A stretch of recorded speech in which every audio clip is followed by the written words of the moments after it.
how's it going, guys? This is Dr. David. And Nandi, the PT. Nandi, the PT over here.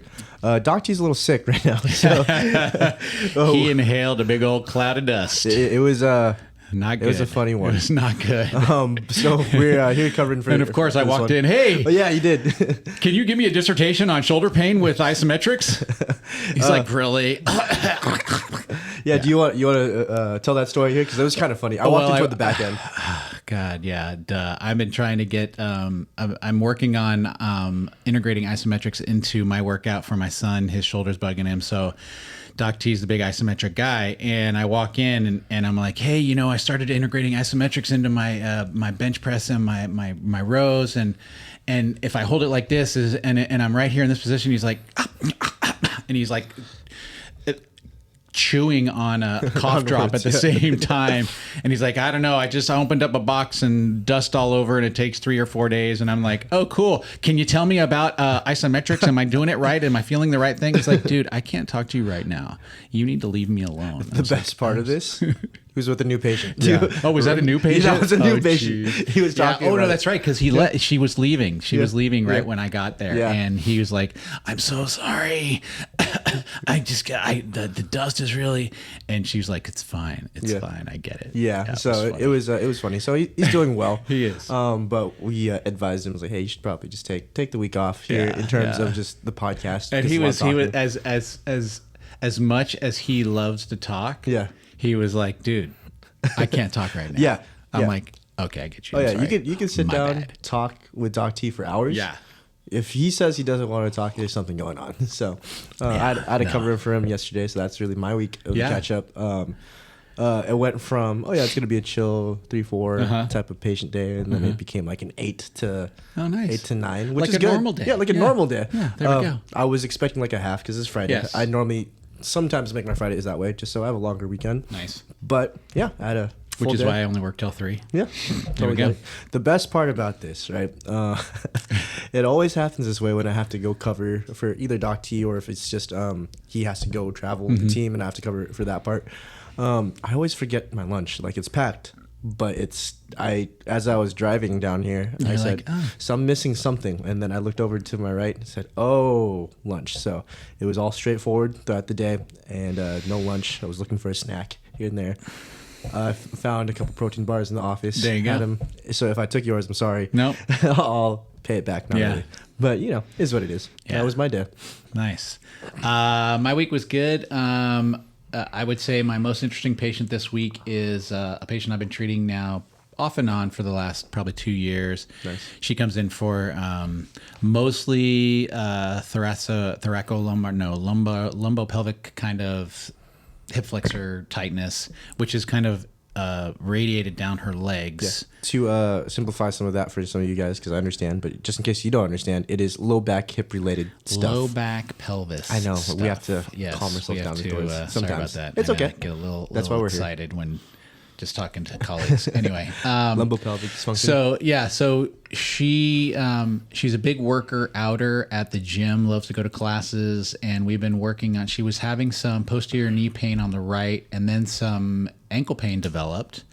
And anytime, this will be a good lead into what we're going to talk about today, but anytime I hear somebody telling me about an ache or a pain that goes into the muscle from the back of their thigh, basically their hamstring, to their calf, we don't have a muscle that attaches like that. We have two muscles and two groups of muscles that attach like that, your hamstring and your calf.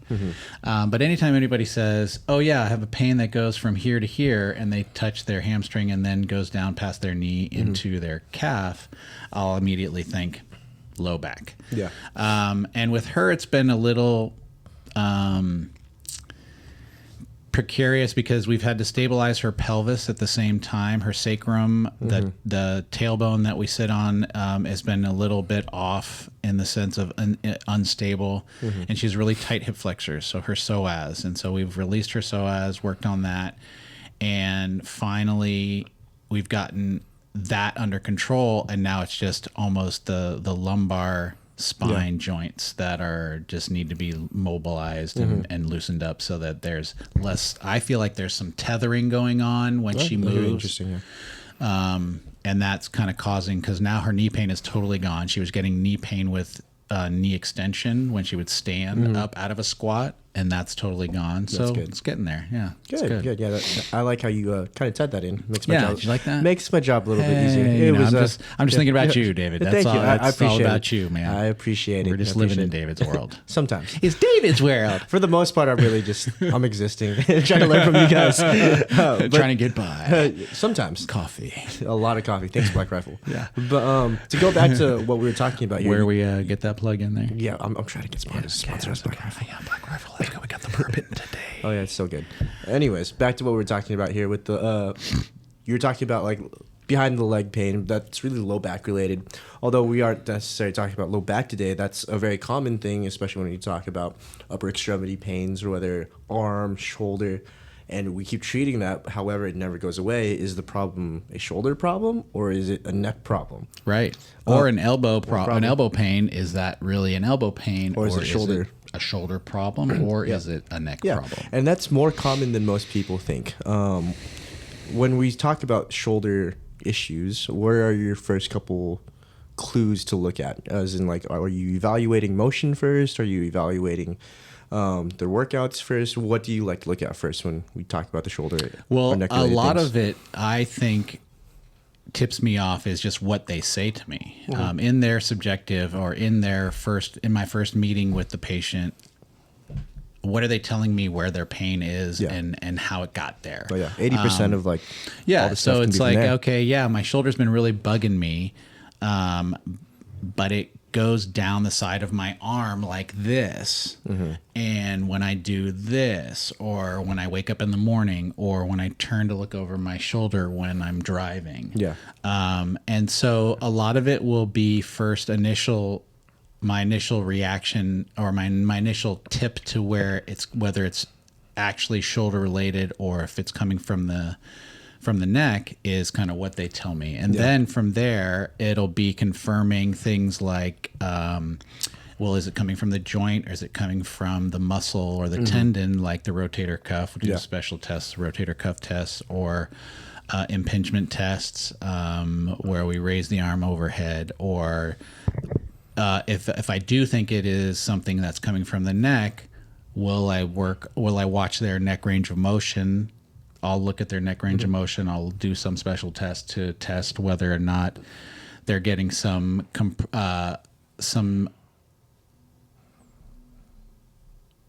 symptoms from like compression to the spine, or even from distraction. Do they get relief? Yeah. So giving a little bit of traction to the neck. So we're lengthening, we're decompressing the nerve. Basically adding some space in between everything. Decompressing the disc. Or when we press down on the head, is that compressing the nerve? Is that compressing the disc, leading to increased irritation? I like what you said about the history there. That's really what tips me off first. Yeah. Like if it's a true shoulder issue, right? And let's say they say they have a shoulder problem, and then it comes from like bench pressing. Yes. But there's not a specific point in the bench press where it hurts. It's just after, or it's worse before they go bench press. They start warming up. It's not too bad. And if it's something that hasn't gone away with just attacking the shoulder in general, it's probably not a shoulder thing. Could there be shoulder problems going on too? Yes, because we aren't a test. It could be neck and shoulder, knees and toes. We go all the way through the whole list. But at the end of the day, if you've been treating the shoulder at home, whether it's a massage gun, whether it's a wrap of some sort, but the pain doesn't go away, is it just a shoulder problem? For the most part, like you said, if someone is having pain on the outside of the arm, I start thinking nerve-related stuff. Another fun thing is if they're having, quote-unquote, I have to clear this up with some people when they say shoulder, but they point here. Oh, is that really shoulder in our world? Not necessarily. True. But for the layperson, that's shoulder when we talk about the upper trap area or in upper mid back. You could say there. They'll say that shoulder, but really is that neck problem. I've seen in my own practice where they'll say, I have that knot in between my shoulder blades, and then we go work that multiple times, and then it goes away, but it comes back within like the next 2 days or so, or within the next day. We could get in this cycle of just hitting that. But at the end of the day, is that really more a neck problem? Because the neck pain around that C5, C6, C7 can refer down there. And I get that a lot. They'll say, it goes down between my shoulder blade and underneath the tip of my shoulder blade. Those are the big keywords that I listen to now. Is like, if that's happening, yes, as a doctor, I'm not mean. I'll still treat that area, but I know at the back end of the day, no, you're wrong. Oh, you're wrong. Yeah, I know at the end of the day, I have to address the neck here. Right. All right. Have you seen any specific sports or any specific motions or any specific type of demographic, I should say, where this could be easily missed? As in, we're talking about shoulder, but it's really a neck problem because of what they do. I wouldn't say specifically sports, because when we talk about, I think when I've treated most people who are in a sport or are athletes, it tends to be like, I threw and that was it. Or I dove. Like I have a patient now, he had surgery because of a dislocation and a slight fracture of his humeral head with a labral tear. And he dove during baseball practice and dislocated his shoulder. That makes a ton of sense. Yeah. Then that's 100% a shoulder very thing. much a shoulder issue. Yeah.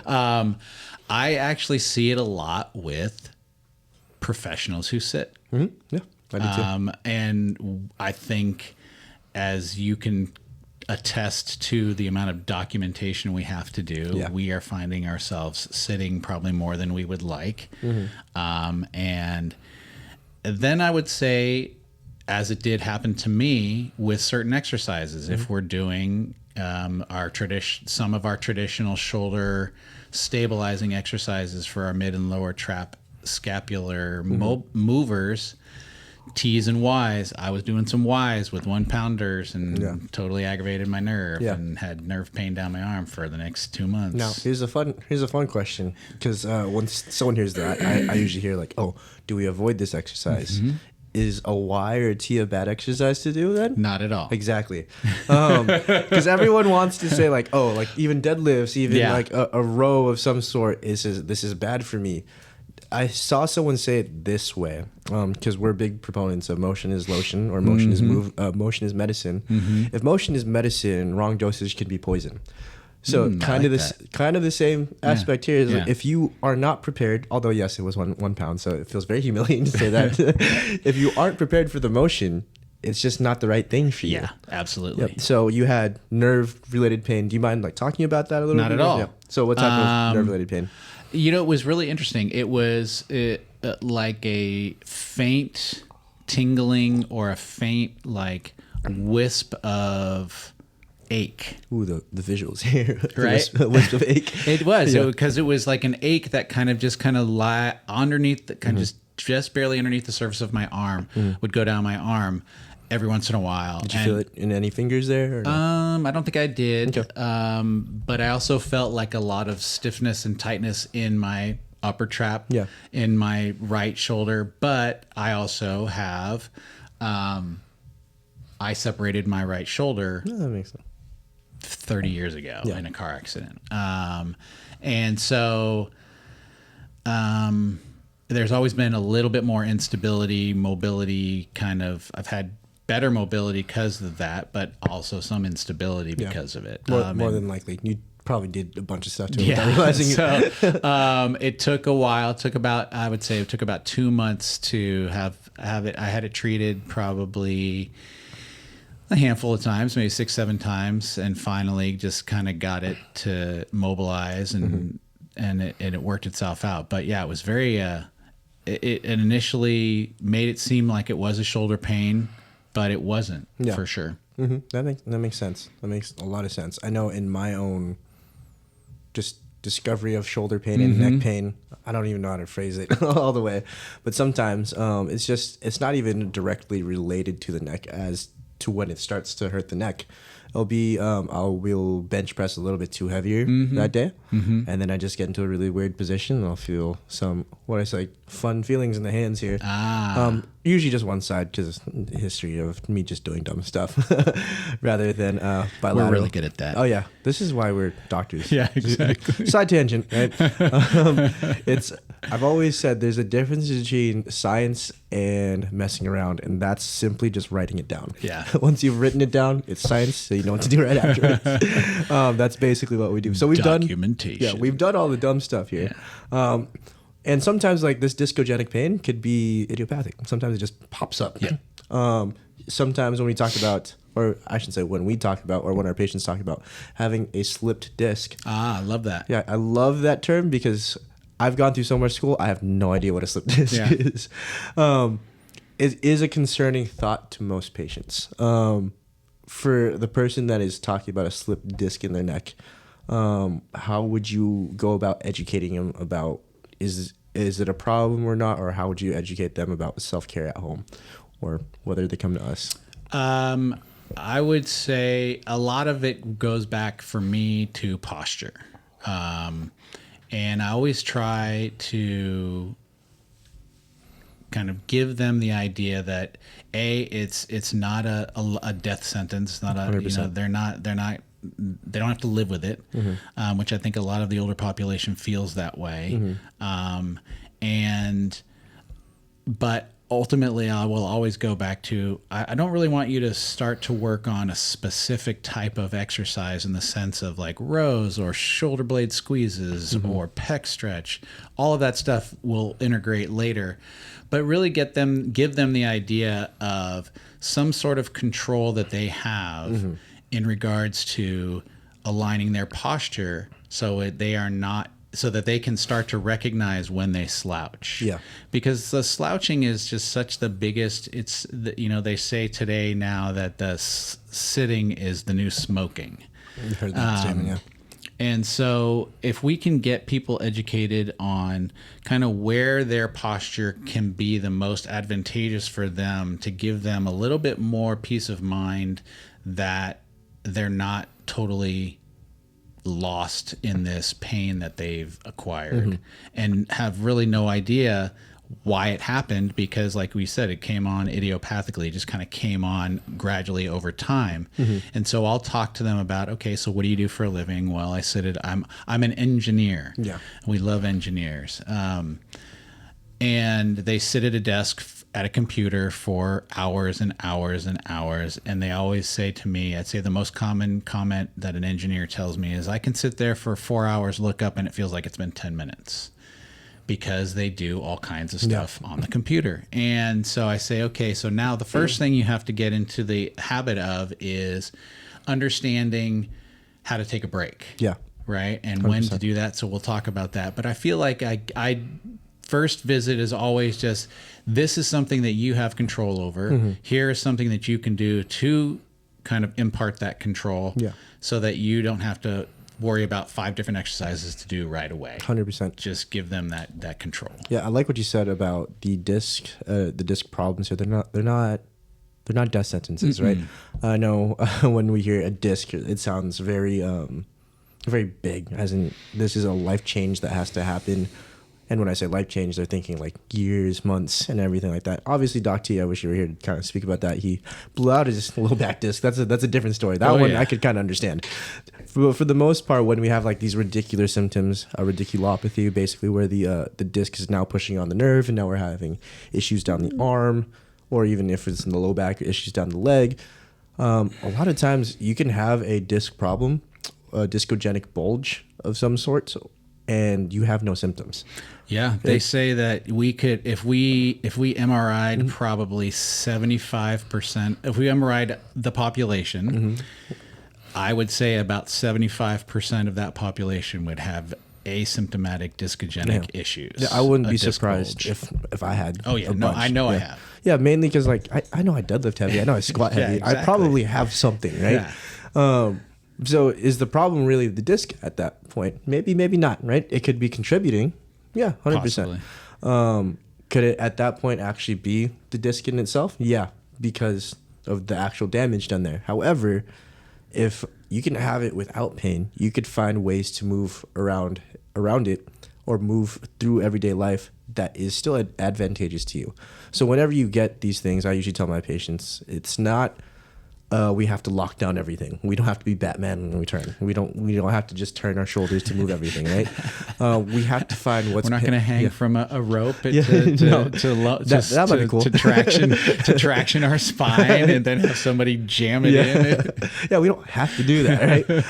The biggest thing that we have to do is find what's the most pain-free motion for you and work along those lines until sometimes the body allows itself to calm down. Obviously, we'll go over some strategies on how to move that may be beneficial to you.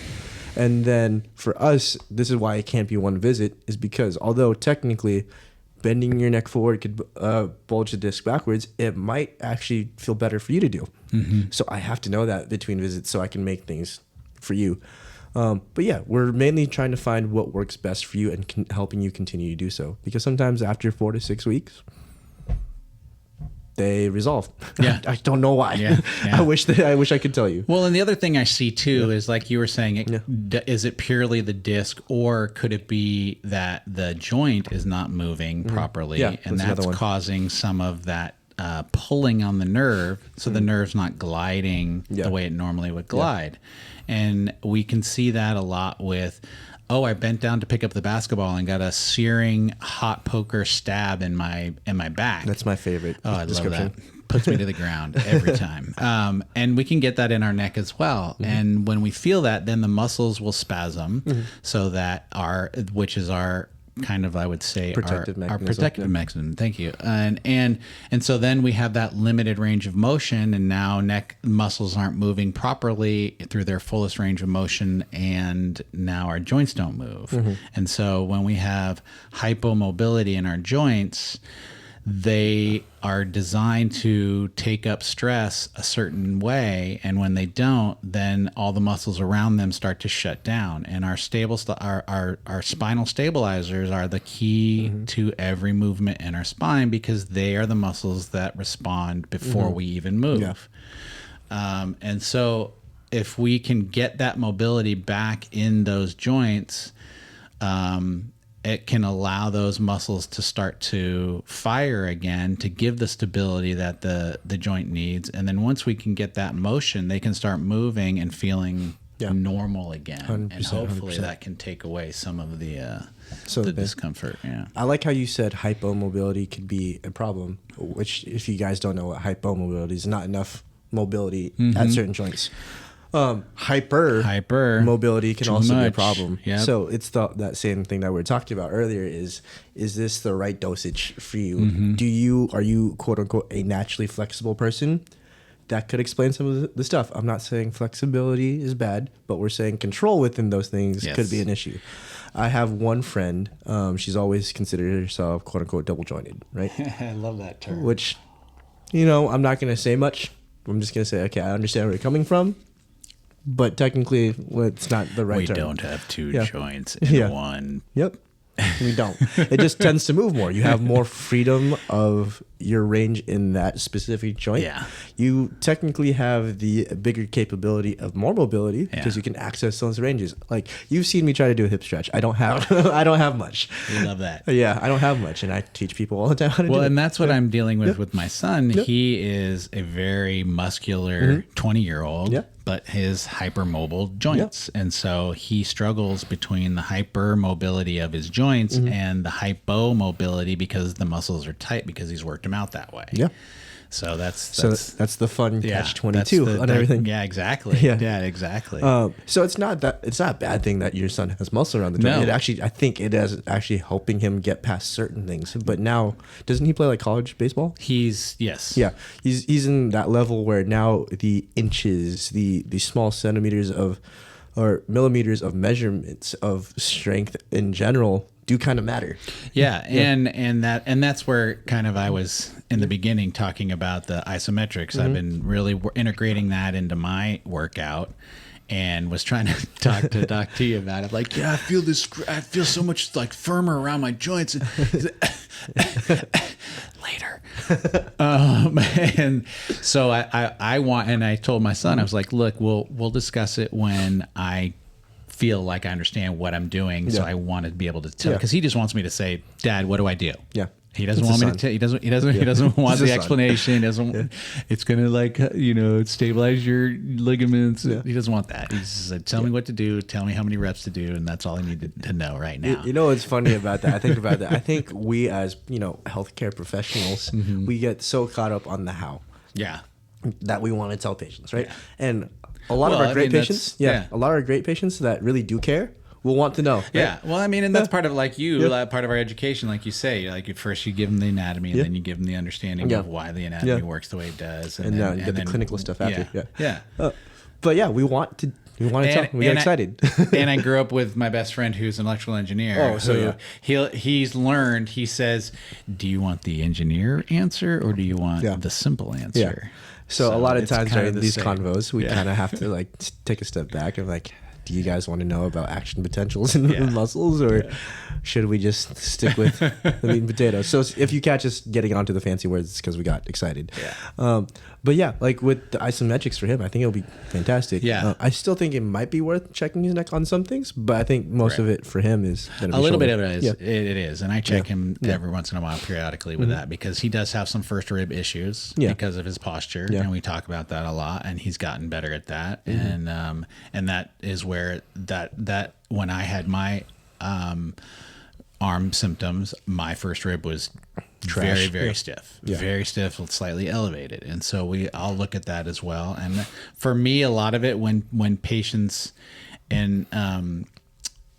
talk about their symptoms in their arm, I will go almost immediately to their first rib to mobilize that because it can really, the way the muscles are attached to the first rib really impede how they affect the nerve. Yeah. And then I'll go, I was fortunate to learn in school a lot of cervical mobilization techniques to work the front of the neck, which is always kind of strange for certain people. You don't understand. Your hands are just in someone's gut. Exactly. It feels like you're choking me. It's close. Am, it's close. Just clinically. Or you start using that. Sure, you're just clinically at this point. It's just clinical. It's okay. I'm a doctor. Trust me. But I've found that really helps to kind of mobilize the joint and free up that hypomobility that we find in the cervical joints to get that tethering away from the nerve and to loosen up those muscles that are attached to that first rib. 100%. So it works. I know for you guys, we've been talking about shoulder and neck /shoulder/neck and jumping back and forth. I usually want to tell you guys it's never just that. Because if you actually take a look at the neck muscles outside the deeper ones, a lot of the times they're passing across to the shoulder and attaching at the shoulder. Those are the ones that cause the biggest amount of motion in the neck. So we have to kind of take a look at both. So when we talk about is it a shoulder or is it a neck problem, a lot of the times the answer is yes. And you guys hate that all the time, but that's the answer. Well, and one of the things I'll tell my patients too is we'll treat it like a shoulder problem because there can be some obvious bicep tendon issues, labral tear, rotator cuff tendon issues. We'll treat it like a shoulder problem, but we're going to keep an eye on your neck because you're telling me you have some symptoms that are coming, that alert me to that they're coming from your neck. 100%. And so we'll treat it like a shoulder problem, but we're going to keep your neck in mind, or vice versa. We'll treat it like a neck problem. To me, 100% sounds like a neck. You might have a little bit of shoulder issue, but we'll treat it like a neck issue, and then we'll keep your shoulder. We'll keep an eye on your shoulder. 100%. A lot of this discussion we've talked about what we're doing in the office here, but I can't stress enough that you still have responsibility at home in terms of what we give you. I'll say this much, right? The 20 or 30 minutes, 20 minutes that we're working on you, you'll feel good. But is it going to last? No. A lot of the times where you've gotten to where you're at is because of all the patterns that you've been doing at home. Right. It's not that you're moving, quote unquote, really detrimental to your health. But there's a couple things where I'm like, okay, this is probably why this is arising multiple times. Just because you are approaching certain motions that are currently just picking at the scab of your injury. As in, could it heal without anything? Potentially, but if you keep doing the same thing, it's just like picking that scab. It's just going to come back. It's going to be a cut. It's going to be open. Right. Same thing with some of those issues that we talked about in the neck. When we talk about at-home care, what's one of the easiest things that you tell someone to do? I tell them I say, take one day, go through all of your exercises. Yep.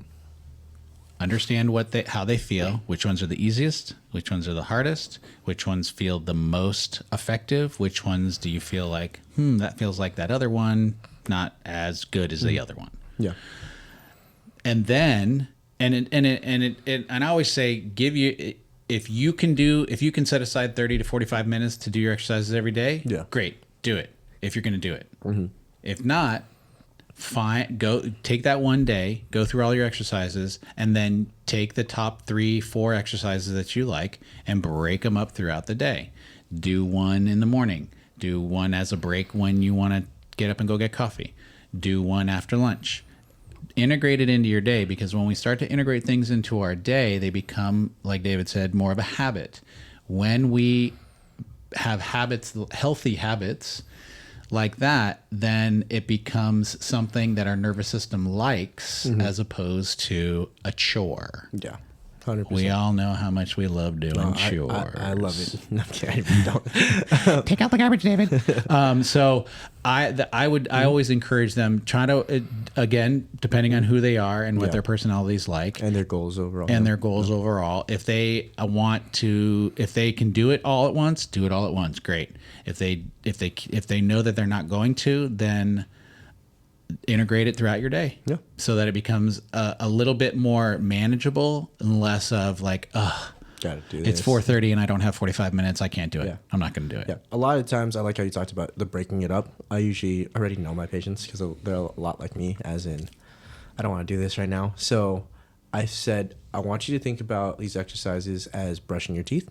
You're going to go do it in the morning. You're going to go do it at night. And if you can in the middle of the day, go try it. I understand some of you guys have jobs where you can't just get down onto the ground, or you can't just stop what you're doing, right? So if you can get one in there, cool. If not, I'm not overly concerned, because it won't be the make or break. If it gets down to the point that this is a make or break for you, there's other things that we have to kind of start talking about. Yeah. But that consistency is really not just to get you stronger, but it's really just for the nervous system to understand, like, what's a quote unquote better position for you to be in, right? Or how to move along these planes a little bit better. Yeah. Do you feel like we have to cover anything else? I feel like we covered a lot of stuff. No, I think that was good. I like the integration. I think I have one more story for that.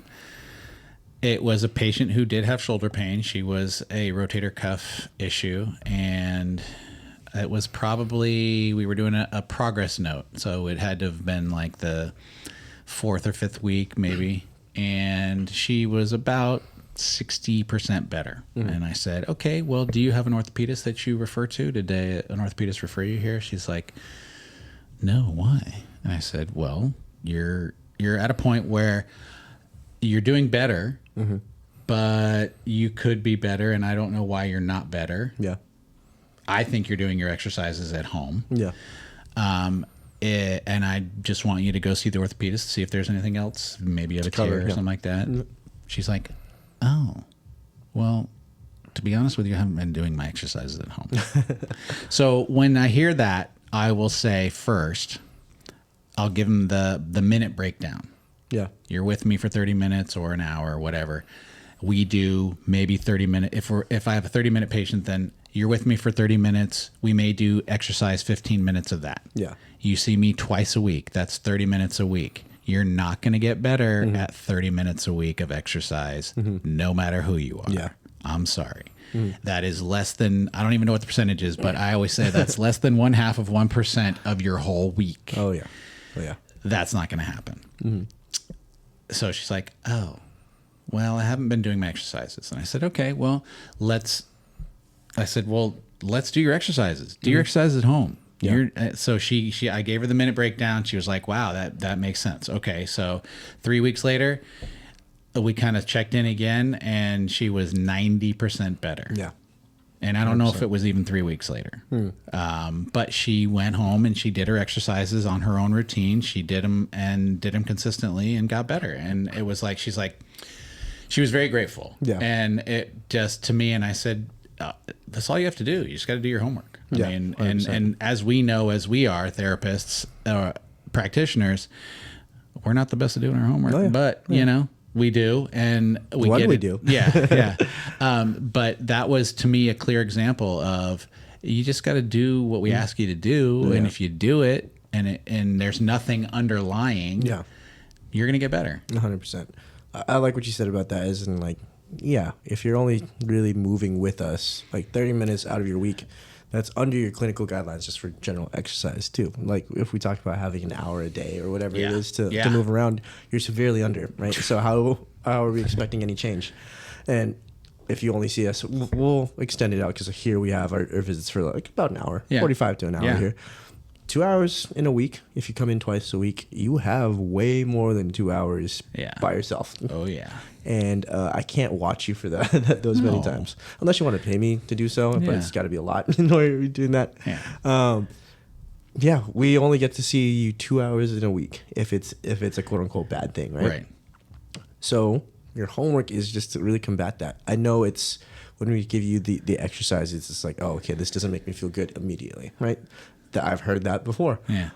Then I will check the notes, show it in front of them, and say, okay, 3 weeks ago, you said you were unable to go up and down stairs without pain, or you were unable to look over your left shoulder without pain. Today, you weren't complaining of any pain. You just noticed there was it was a little harder to go over to your left side, or you can go up and down stairs, but you just feel fatigued. It's working. You may not feel it right away, but this is the point. I'm thinking about you not just for your pain. I'm thinking about you as a human. Right. So yes, it is boring. It's your meat and potatoes, but it does its job. Yes, it does. You got to be consistent. I also know my patients, as in I have to challenge you guys enough. So yes, I'll throw in some fun stuff, but I also know that if I challenge you guys too much, it won't get done. Right. So, Can't make it too difficult. Oh yeah. I mean, I'll write those out if you want them, but I also give you the disclaimer. It's like, hey, I know you're not going to do them. Yeah. I normally know that you guys are competitive, so I say that on purpose. There we go. Give him that edge to say, yeah, I'm going to do it. Any big takeaways that we got from this that you want to bring up? Or? Always for me, it's posture. Posture. Just we sit a lot nowadays, just with our technology and Netflix and chill. Just posture. Just be a little bit more aware of your posture. And it doesn't have to be a cocky issue. It's just a matter of just kind of lengthening your spine and allowing your joints to kind of naturally offload, and that will help some of the muscles around our spine kind of activate the way they're supposed to. Oh yeah. I also, just to add on top of posture, everyone asks like, what's the perfect posture? What's the perfect posture? I've less and less used perfect posture and just said, hey, just get up and move. Yeah. Your best posture is your next posture. You move around. Because sometimes when you're tired, slouching does feel good once in a while. Sometimes, because I agree. And I say we're not going to hold that perfect posture all the time, because if we did, that would be a repetitive position as well. And that would hurt. And we're not robots. 100%. So it's just about active sitting. Yeah. Yeah. Get up and like your engineers that you were talking about. Yeah. Like for 4 hours, that's a long time. Maybe you might have to set a timer. Get up every hour. Yeah. Talk about that for them, maybe every 2 hours to first to start get there to kind of work them into it a little bit. Oh yeah, correct dosage for the right patient, right? Yeah, absolutely. And from there, we kind of work on everything else, right? Funny enough, one of the simplest fixes that I've ever seen with a patient was, I think he was a salesperson. I can't remember off the top of my head. It was whether it had to be behind a computer, but talking a ton. He would actually take his meetings and he'd walk. Oh, nice. So he's not just sitting behind a computer all the time, and he hasn't really had problems since then. Nice. So I can't say your name out here, but I've actually stolen that and given that to a couple patients. Yeah, that get up and walk. My wife smart. has a walking treadmill that she put underneath her standing desk. So. Oh yeah. So needless to say, right? Treatment might look different for everyone. Mm-hmm. There are general ideas that we'll play with, but for the most part, yes, posture does affect it. But it's not just one single posture. Posture's dynamic. Let's move around. Mm-hmm. The biggest thing that I took away with everything that you shared was more based on the responsibility of the patient. I know we talk about it all the time, but if we're only with each other for like an hour, you still have 7 days. Oh yeah. There's over 150 hours of awake time. 100%. And then we'll go from there.